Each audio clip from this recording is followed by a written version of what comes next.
Hello friends, welcome to Bhairava view 786. இன்றைக்கி நம்ம பார்க்க போகிறது கால பைரவாஷ்டகம் அப்படின்னு ஒரு பாடல் இருக்குது. இந்த பாடல் எப்படி படிக்கணுன்றதுக்கான வீடியோ ஏற்கனவே கொடுத்துருக்கேன். அந்த வீடியோ பார்க்காதவங்களுக்கு அதற்கான லிங்க்கை நான் வந்து டிஸ்கிரிப்ஷன் பாக்ஸில் கொடுக்குறேன். மறுபடியும் வேணாலும் இன்னொரு தடவை அந்த பாடலை உங்களோட ஷேர் பண்ணுறேன்.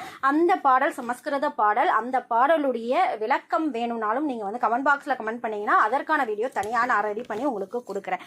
இந்த வந்து சமஸ்கிருத பாடல் தான். ஆனால் அந்த பாடல் ஒலிக்கக்கூடிய இடத்துல உங்களுக்கு நேர்மறை ஆற்றல் ரொம்ப ரொம்ப அதிகமாக இருக்கும். இப்போ இந்த குறிப்பிட்ட கால பைரவாஷ்டகம் அப்படின்ற பாடலை நம்ம படிக்கும் பொழுது நமக்கு என்ன மாதிரியான பலன்கள் கிடைக்கும் அப்படின்றத இந்த வீடியோவில் பார்த்துக்கலாம். இறை தேர்ற நம்ம இந்த இறைவனையும் பைரவா வியூ 786 மூலியமாக இணைந்து தேர்வோம் வாங்க. கால பைரவர் அப்படின்னா அவர் காலத்துக்கு அதிபதியாக திகழறாரு அப்படின்னு சொல்லிட்டோம். 12 ராசிகளையும் தன்னுடைய கட்டுப்பாட்டில் வச்சிருக்கக்கூடிய தெய்வமாக இந்த கால பைரவர் திகழறார். பைரவருடைய வழிபாடுகள் என்னென்ன இருக்குது, எந்த பாடலை வந்து படிக்கும்பொழுது என்ன பலன்கள்ன்றதுக்கு நிறைய வீடியோ கொடுத்துருக்கேன். அதற்கான ஒரு வந்து பிளேலிஸ்ட்டுமே க்ரியேட் பண்ணியிருக்கேன். நீங்கள் அதை செக் பண்ணி பார்க்கலாம். இப்போ கால பைரவ அஷ்டகம் அப்படின்னா இவர் நீதியுடைய பாதையில் வந்து நம்மளை வந்து கொண்டுட்டு போவார். எந்த ஒரு தெய்வத்தை நம்ம சரணாகதி அடைஞ்சாலும் நம்ம பக்கம் நியாயம் இருந்துச்சுன்னா மட்டும்தான் அந்த குறிப்பிட்ட விஷயத்துல இருந்து நமக்கு வந்து இந்த தெய்வங்கள் காப்பாற்றுவாங்க. தப்பு செஞ்சுட்டு இந்த இறைவனை போய் சரணாகதி அடைஞ்சோன்னா கண்டிப்பாக அதற்கு பலனே கிடைக்காது. குறிப்பாக இந்த மாதிரியான தெய்வங்கள் கால பைரவர் அப்படின்னாலே ரொம்ப வந்து பவர்ஃபுல்லான தெய்வமாக இருக்காரு.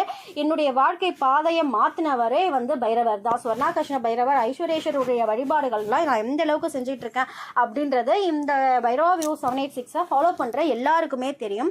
அதே போல பாவங்கள், கெட்ட கர்மா இது எல்லாம் நமக்கு இருக்கு அப்படின்னா அதை எப்படி வந்து நம்மளை மீட்டு நம்மளை நல்வழிப்படுத்தி நம்ம வந்து நல்ல பாதையில செல்ல முடியுமோ அதற்கான மார்க்கத்தை ஏற்படுத்தி கொடுக்க தெய்வமாக இருக்காரு.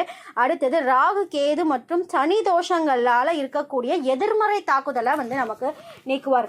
ஏன்னா சனி பகவானுடைய குருவாக இருக்கக்கூடியவரே இந்த கால பைரவர். அதனால சனி பகவானுமே வந்து பைரவரை சரணாகதி அடைஞ்சவங்களை இந்த சனி பகவானுமே எந்த தொந்தரவும் பண்ணவே மாட்டாரு.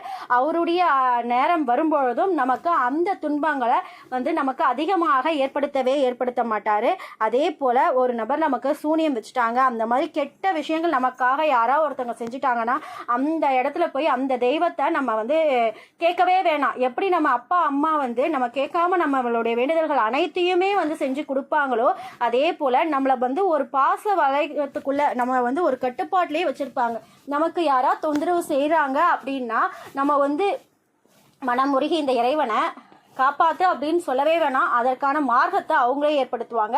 ஒருவேளை நமக்கு யாராவது தப்பு பண்ணிட்டாங்க, நம்ம பக்கம் நியாயம் இருக்கு அப்படின்னா இவர்கிட்ட அப்பா என்னை காப்பாத்து அப்படின்னு சொல்ல வேண்டிய அவசியமே இல்லை. நமக்கு முன்னாடி வந்து அந்த இடத்துல போய் நின்று அந்த நமக்கு எதிராக என்னென்ன தப்பு செஞ்சாங்களோ அவங்களுக்கான தண்டனையை அவரே கொடுத்துருவார்.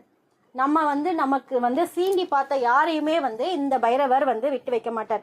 ஏன்னா ஈசனுடைய சொத்து கொலநாசம் அப்படின்னு சொல்லுவாங்க இல்லையா, சிவனுடைய சொத்து கொலநாசம். யாருமே சிவனுடைய பொருளை வந்து தீண்டவே முடியாது. கெட்ட பார்வையோட சிவனுடைய பொருளை வந்து யாரும் பார்க்கவே முடியாது.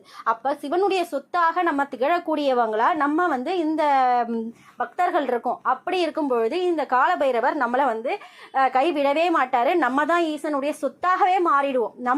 நம்மளை வந்து யாருமே வந்து எந்த ஒரு கெடுதலோட பார்க்கவும் முடியாது, எந்த ஒரு கெடுதலும் நமக்கு செய்யவுமே முடியாது. அதனால இந்த குறிப்பிட்ட பைரவருடைய வழிபாடுகள் செய்யும் பொழுது அதற்கு முக்கியமான இடம் பிடிக்கக்கூடிய பாடலாக இருக்கக்கூடியது கால பைரவ அஷ்டகம். இந்த பாடலை நீங்க வந்து போட்டு பாருங்க. அந்த பாடல் போட்டீங்கன்னா அந்த பாடல் உங்களுக்கு புரியாத பாடல், சமஸ்கிருத வார்த்தைகள்னு சொல்லியிருக்கேன் இல்லையா, ஆனா அந்த பாடல் ஏற்படுத்தக்கூடிய தாக்குதல் உங்க மனசுலயும் சரி, உங்க உடம்புலையும் சரி, உங்க வீட்லயும் வந்து இருக்கக்கூடிய நெகட்டிவ் எல்லாத்தையுமே போக்கிடும். ஒரு தடவை அந்த பாடலை கேட்டுட்டு அன்றைய நாளை தொடங்கி பாருங்க. அன்றைய நாள் முழுக்க உங்களுக்கு ஃபுல்லா வந்து பாசிட்டிவ் வைப்ரேஷனோட இருப்பீங்க. அதே போல மாலை நேரத்திலும் வீட்டில் இந்த ஒரு குறிப்பிட்ட பாடலை வந்து போட்டு நீங்க வந்து கேளுங்க. உங்களுக்கு திரும்ப திரும்ப கேட்க அதோடைய அதிர்வலைகள் உங்களுடைய மனசையும் உடலையும் வந்து தூய்மைப்படுத்தும். அடுத்தது இறை வழிபாட்டில் நம்ம போறதுக்கான வழியும் ஏற்படுத்தி கொடுக்கும். இந்த பாடலையும் நான் வந்து டிஸ்கிரிப்ஷன் பாக்ஸ்ல கொடுக்குறேன். ஏற்கனவே வந்து வீடியோ கொடுத்துருக்கேன். விளக்கம் இன்னும் கொடுக்கல. பொதுவாகவே நம்ம எந்த ஒரு பாடல் பார்த்தாலும் அதற்குரிய விளக்கத்தை பார்ப்போம். இன்னும் வந்து இந்த கால பைரவாஷ்டகத்துக்கான விளக்கத்தை நம்ம பார்க்கல. உங்களுக்கு இந்த வீடியோ ரொம்ப பிடிச்சிருக்குன்னா ஒரு லைக் பண்ணிட்டு, உங்களுக்கு இந்த வீடியோக்கான கமெண்ட் எதனா கொடுக்கணும்னு நினச்சிங்கன்னா நீங்கள் கமெண்ட் பாக்ஸில் கமெண்ட் தெரிவிக்கலாம். வேறு என்ன பிரச்சனைக்கான தீர்வுகள் உங்களுக்கு தேவைப்படுது, என்ன மாதிரியான வழிபாடுகளை பற்றி தெரிஞ்சுக்கணும்னாலும் சரி, அதை நீங்கள் கமெண்ட் பாக்ஸில் கமெண்ட் பண்ணிங்கன்னா அந்த குறிப்பிட்ட வழிபாடுகள் என்ன பண்ணணும், எப்படி வந்து மந்திரம் ஜபிக்கணும், எந்த மாதிரியான மந்திரங்களை ஜபிக்கணும் அப்படின்றதுக்கான வீடியோவையும் நான் ரெடி பண்ணுறதுக்கு ஈஸியாக இருக்கும். யாம் பெற்ற இன்பம் பெருக வையகம். இறைவனுடைய ஆசீர்வாதத்தாலையும் இந்த குபேர பிரபஞ்சத்துடைய ஆசீர்வாதத்தாலையும் உங்கள் தேவைகள் அனைத்தும் நிறைவேறி நீரூழி வாழணும்னு இந்த இறைவனுடனும் இந்த குபேர பிரபஞ்சத்திடமும் கேட்டுக்கிற. வாழ்க வளமுடன், வாழ்க வளமுடன், வாழ்க வளமுடன்.